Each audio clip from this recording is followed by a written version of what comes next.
Glória a Deus, aleluia. Eu convido você a abrir a sua Bíblia comigo, lá na segunda carta de Paulo aos Coríntios, 2 Coríntios, capítulo 4. Nós vamos ler o versículo 17 e 18. Segunda carta de Paulo aos Coríntios, capítulo 4, versículo 17 e 18. Amém? Todos acharam? Amém? Na sua Bíblia aí ou no seu celular, acompanhe comigo nessa hora. Porque a nossa leve e momentânea tribulação produz para nós um peso eterno de glória muito excelente, não atentando nós nas coisas que se veem, mas nas coisas que se não veem, porque as que se veem são temporais, e as que se não veem são eternas. Aleluia. Glória a Deus. Feche os seus olhos. Vamos orar ao Senhor, pedindo para que Ele venha falar conosco nesta manhã.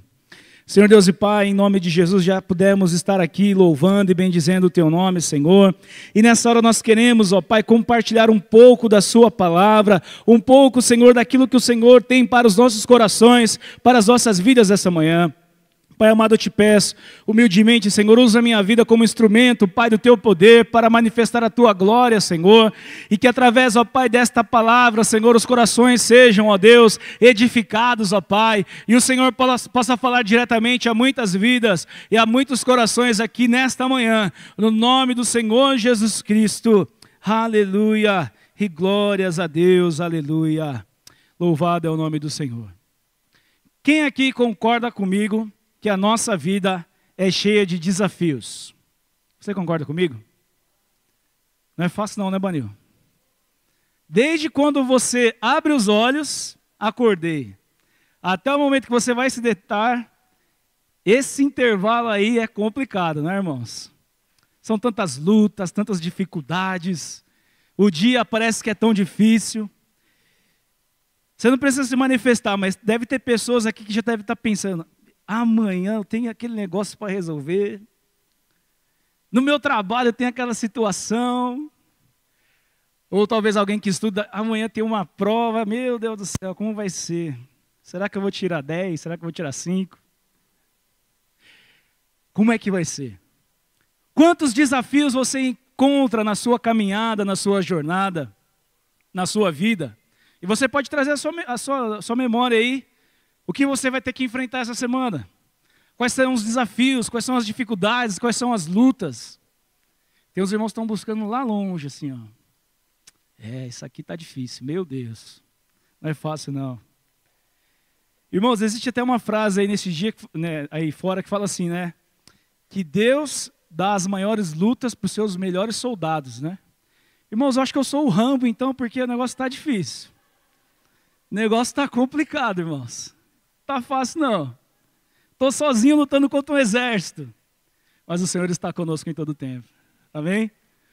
Irmãos, diante dessa situação, dessas dificuldades, das adversidades do dia a dia, você e eu, nós temos apenas duas opções: nos abater e lamentar, ou enfrentar os desafios com o propósito de superá-los. Qual é a sua decisão nessa manhã? Qual decisão você tem tomado ao longo da sua caminhada, ao longo da sua vida, diante desses desafios, diante dessas adversidades? Irmãos, o apóstolo Paulo, nessa segunda carta aos Coríntios, mais precisamente aqui no capítulo que nós lemos, esses 2 versículos, no capítulo 4, eu já faço o convite para você se debruçar neste capítulo e meditar nesse capítulo, porque você vai ter muitas lições para a sua vida. Neste capítulo, o apóstolo Paulo ele nos traz algumas orientações para que nós possamos enxergar algumas medidas que nós podemos tomar para que nós possamos superar essas dificuldades que você encontra na sua caminhada, que você encontra no seu dia a dia. É certo, irmãos, que muitas vezes, diante dessas dificuldades, nós nos sentimos sozinhos, não é verdade? Nós nos sentimos muitas vezes desamparados. É uma notícia que você recebe, é um diagnóstico que você recebe, é uma palavra que você não esperava e você recebe aquilo, muitas vezes bate na gente, né? Não adianta a gente falar que nós somos super-homens e super-mulheres, nós não somos, irmãos. Nós somos de carne e osso. Dá um belisquinho aí em você aí, ó. Dá um belisquinho aí. Doeu? Nós somos de carne e osso, irmãos. Nós sofremos, nós padecemos, nós sentimos. Nós sofremos dores. A palavra do Senhor nos fala que neste mundo nós teremos aflições. Irmãos, não vai ser mar de rosa, não. Aqueles que pregam, pare de sofrer. Meu irmão, vai ter sofrimento, vai ter dificuldade, vai ter luta. Mas isso não quer dizer que nós estamos sozinhos. Nós temos a convicção de que o Senhor está conosco, de que o Senhor está ao nosso lado, de que o Senhor é o nosso auxílio no tempo oportuno, no tempo presente. Ele não te desampara, Ele não desiste de você, Ele não se esquece de você. Neste capítulo 4 de 2 Coríntios, o apóstolo Paulo traz uma mensagem de encorajamento, de perseverança para os cristãos que estão passando por momentos difíceis. Paulo fala sobre o seu ministério e como ele não desanima diante das adversidades. Ele nos orienta a não perder a esperança em meio às tribulações e a permanecermos firmes na fé em Cristo Jesus. Irmãos, eu quero entender aqui juntamente com os irmãos a primeira lição que nós podemos aprender dentro deste capítulo 4 de 2 Coríntios. A primeira lição que nós podemos aprender: a perseverança é essencial para a vida cristã. Quantas vezes, irmãos, esses desafios vêm à nossa frente e o nosso primeiro pensamento é: para mim não vai dar, vou desistir, não tem mais jeito. Irmãos, muitas vezes nós não conseguimos esconder aquilo que nós estamos sentindo. Pode até ter um sorriso no seu rosto. As pessoas vêm te cumprimentar. Tudo bem, pastor William? Tudo bem, está tudo certo. Mas, irmão, não está nada bem, não. Lá dentro, só eu sei o que eu estou passando. Só você sabe o que você está passando. Muitas vezes existe um sorriso no nosso rosto, mas o nosso coração está apertado, está ali sofrendo. E é nesse momento, irmãos, que o apóstolo Paulo, ele nos orienta a ser perseverantes. Quando tudo ao seu redor está dizendo que não vai dar, quando tudo ao seu redor está dizendo que você não vai conseguir, que as coisas não estão favoráveis a você, permaneça firme, mesmo em meio a lutas, mesmo em meio a dificuldades. Entregue um sacrifício de louvor. E mesmo diante deste deserto, dessa luta, você vai enxergar a mão do Senhor agindo em teu favor. Quais são as suas lutas? Quais são as suas dificuldades? Quais são os problemas que você tem enfrentado? Aquilo que muitas vezes você não fala nem para a pessoa que está mais próxima a você. Talvez você não compartilhe com o seu marido ou com a sua esposa. Talvez você não compartilhe com a pessoa ao teu lado, mas só o Senhor conhece as tuas lágrimas. Só o Senhor sabe aquilo que você no seu quarto, com a porta fechada, com seus joelhos dobrados, o Senhor conhece. Existe uma frase de um grande conferencista, Billy Graham, que ele diz que para todo quarto, com uma porta fechada e joelhos dobrados, existe um céu aberto. Quando você está ali, neste momento, muitas vezes que você está sofrendo sozinho, chorando, o Senhor ele está ouvindo a tua oração. O Senhor ele está ouvindo o teu clamor. O Senhor ele está ouvindo as tuas súplicas, meu irmão. Talvez em seu coração você possa me dizer: pastor William, mas você não sabe a luta que eu estou passando. Você não tem noção. Você não tem dimensão do que eu estou enfrentando. Irmãos, e não tem como a gente medir luta. Falar assim: a minha é maior que a sua é maior que a minha. Cada um de nós temos a porção que é para cada um de nós. Às vezes aquilo que para mim é difícil, para você é fácil, e vice-versa. Mas diante de tudo isso, nós podemos ver a mão do Senhor. Por isso eu te digo nessa manhã: seja perseverante. É necessário ser perseverante, ser firme, continuar, não parar, não retroceder.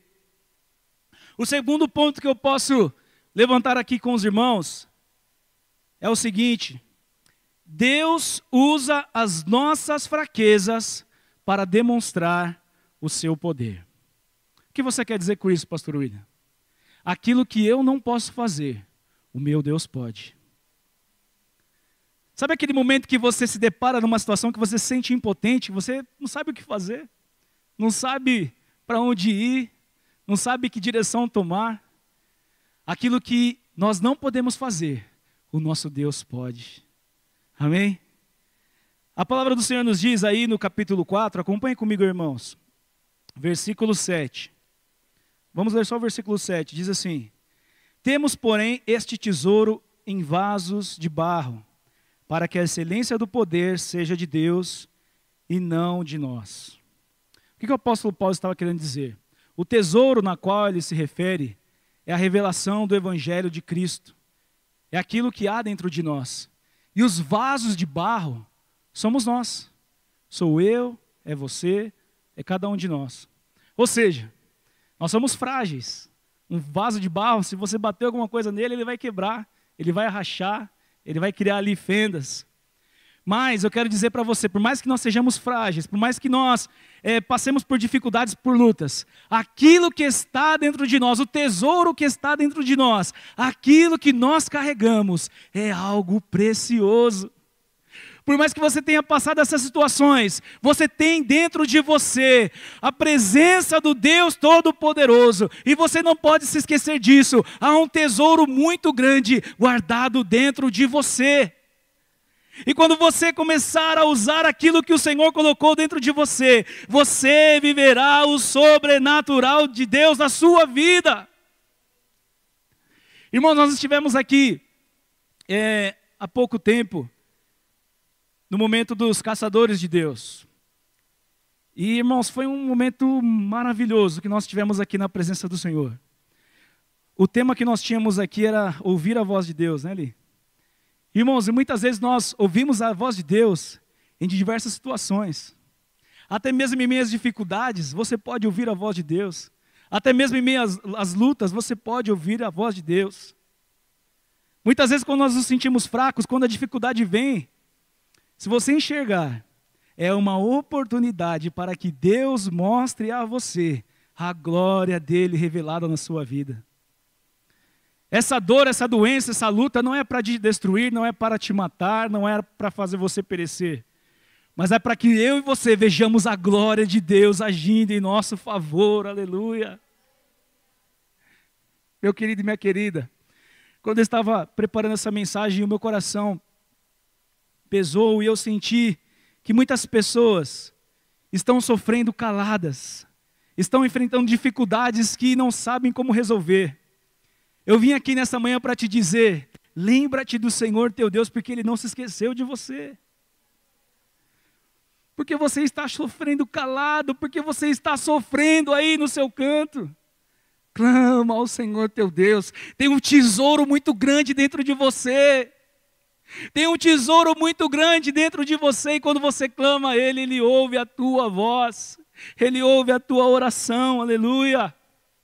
Esta dor, esta luta, esta dificuldade, esta enfermidade, este problema não é para te destruir, mas é para que eu e você vejamos a glória de Deus. Irmãos, muitas vezes nós levamos a nossa vida de uma maneira que, está tudo indo bem, está tudo indo certo. E eu quero te dizer que às vezes o Senhor permite que nós passemos uns apertinhos, meu irmão, que é para a gente se lembrar que a gente depende somente dEle. Que não é do meu jeito, não é da minha maneira, não é da minha forma, mas é da maneira dEle. É do jeito dEle, é como Ele quer fazer. É para que nós nos lembremos que nós dependemos dEle na nossa vida. E sem Ele nós nada podemos fazer. Como diz a palavra do Senhor. O terceiro ponto que eu posso dizer aqui para os irmãos, que nós não devemos desistir diante das adversidades, pois o sofrimento presente não pode ser comparado à glória futura que Deus tem preparado para nós. Sabe o que o apóstolo Paulo está dizendo aqui? A nossa vida, irmãos, ela tem um começo, um meio e um fim. Mas só que este fim não é o fim. Este fim é o começo de uma vida eterna. Mas só que nesse espaço aqui do começo, meio e este fim, nós estamos aqui pensando, mas essa dificuldade, essa luta. Irmãos, essa luta que nós estamos passando aqui não pode se comparar à glória que está reservada para mim e para você. Nós não temos nem dimensão, irmãos. Tem um hino da harpa que fala que as ruas são de ouro, né? Quão glorioso cristão é pensares na cidade que não tem igual. Irmãos, quando eu louvo aqui nas quartas-feiras este hino, a nossa cantora Zezé, né, Zezé? Zezé que puxa os hinos da harpa aqui. Irmãos, eu começo a imaginar assim, né? Pensa como será glorioso ver se a triunfal multidão, né? O louvor começa ali, discorrer e falar como será lá na glória. Irmãos, nós nos apegamos a coisas tão pequenas. Pastor William, não é pequeno que eu estou passando, não. É pequeno diante do poder de Deus, diante daquilo que está reservado para mim e para você. Pensa nas coisas que são do alto. Pensa naquilo que o Senhor tem preparado. Irmãos, quando você tem esta prática, quando você tem essa conduta, este problema que parece ser tão grande, ele se torna pequeno diante da grandeza do teu Deus. Ele se torna pequeno diante daquilo que o Senhor é poderoso para fazer na tua vida. Então não pare, não esmoreça, não desista diante das adversidades. Creia no Senhor, creia que Ele tem o melhor preparado para a tua vida, preparado para os teus dias. O quarto ponto que eu vejo aqui, irmãos, a nossa esperança deve estar em Deus e não nas coisas deste mundo. Você ligar a sua televisão hoje, você acessar a internet, é só notícia ruim. Na economia, na política, no cenário mundial, são guerras, são destruições. Irmão, se a gente ficar olhando para a televisão, olhando as notícias da internet, a gente não vive. Nós temos que olhar para o Senhor, temos que olhar para as promessas do Senhor, temos que olhar para aquilo que o Senhor tem reservado para nós. Olha para o Senhor, crê no Senhor, confia no Senhor. Irmãos, parece que é óbvio que eu estou falando aqui, parece que eu estou falando as mesmas coisas que nós estamos cansados de ouvir, mas muitas vezes o óbvio a gente tem que ouvir porque parece que a gente se esquece, parece que a gente deixa de acreditar, parece que se torna costumeiro, mas nós temos que ter essa dimensão que o nosso Deus, Ele ainda faz milagres, o nosso Deus ainda muda, transforma e restaura. O nosso Deus ainda cura, liberta, transforma a vida do homem. E parece que nós esquecemos disso, irmãos. Parece que na nossa caminhada a gente fala, não, e agora como vai ser? Como que eu vou prosseguir? Olha para o Senhor teu Deus, a tua esperança deve estar no Senhor teu Deus e não nas coisas deste mundo. Confia tão somente nele. Entrega todo o teu caminho a Ele. Entrega todo o teu ser. Entrega toda a tua vida. Tudo que você é, na presença do Senhor. Eu quero fazer um exercício de fé aqui nessa manhã. Eu quero que você feche os teus olhos nesta manhã. E você traga a tua memória agora. Você traga a tua memória. Qual é a dificuldade? Qual é a luta? Qual é o problema? Qual é o diagnóstico? Qual é a situação que você tem enfrentado na sua vida? O que você ouviu ou chegou aos teus ouvidos que te fez ficar cabisbaixo, ficar entristecido, ficar angustiado? Medite aí nisso agora. O apóstolo Paulo fala aqui no versículo 8: em tudo somos atribulados, mas não angustiados. Perplexos, mas não desanimados. Perseguidos, mas não desamparados. Abatidos, mas não destruídos. Trazendo sempre por toda parte a mortificação do Senhor Jesus Cristo no nosso corpo, para que a vida de Jesus se manifeste também em nossos corpos. E assim nós que vivemos, estamos sempre entregues à morte por amor de Jesus, para que a vida de Jesus se manifeste também em nossa carne mortal. De maneira que em nós opera a morte, mas em vós a vida. E temos, portanto, o mesmo espírito de fé, como está escrito: "Cri, por isso falei. Nós cremos também e por isso falamos. Sabemos que o que ressuscitou o Senhor Jesus Cristo nos ressuscitará também por Jesus e nos apresentará convosco. Porque tudo isto é por amor de vós, para que a graça multiplicada por meio de muitos faça abundar a ação de graça para a glória de Deus. Por isso não desfaleceremos, mas ainda que o nosso homem exterior se corrompa, o interior, contudo, se renova de dia em dia. Porque a nossa leve e momentânea tribulação produz para nós um peso eterno de glória muito excelente. Não atentando nós nas coisas que se veem, mas nas coisas que não se veem. Porque as que se veem são temporais, e as que não se veem são eternas." Eu quero que você se coloque de pé nessa hora. Irmãos, muitas vezes nós não temos nem força para clamar em favor de nós mesmos. Mas eu quero que nós tenhamos a oportunidade agora de ser um instrumento do Senhor nesta manhã. Eu quero que você se reúna entre 2 ou 3 pessoas agora e comece a clamar por essa pessoa que está próxima a você, ou uma pessoa que o Senhor mostrar que você deve orar por ela.